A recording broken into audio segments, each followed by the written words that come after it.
Amahoro kuri mwese, mbashimiye ko mukurikirana Rugiga na Kiyonga official.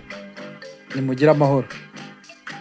Ese mwiriwe cyangwa mwaramutse bitewe n'igice cy'isi muherereyemo. Aka kanya ngiye kubagezaho umwandiko w'isega n'inzigo.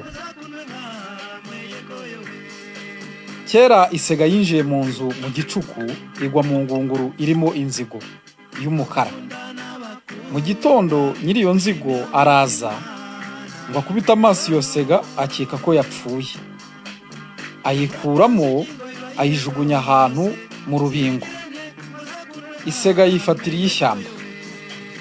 Izindi nyamaswa zayibona zikayitangarira ziti, ako kabara keza wagakuye hehe? Nayo iti, ntimwahamenye, ubu ndi umwami wanyu, ntabwo ndi isega nkamwe. Sibwo zitangiye kuyihakwaho. Biratinda izo sega zisanga ifite imyifatire nk'iyazo, zibijyaho impaka ziti, muri iri joro turayigenzura turebe ko atari isega koko. Ijoro ririmbanyije zirayishagara, zirasakuza, zirataka cyane.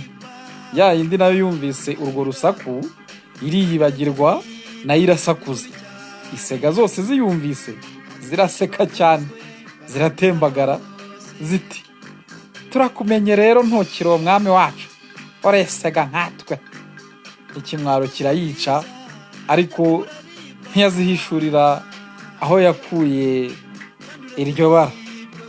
Murakoze cyane, mukomeze mugire amahoro bavandimwe.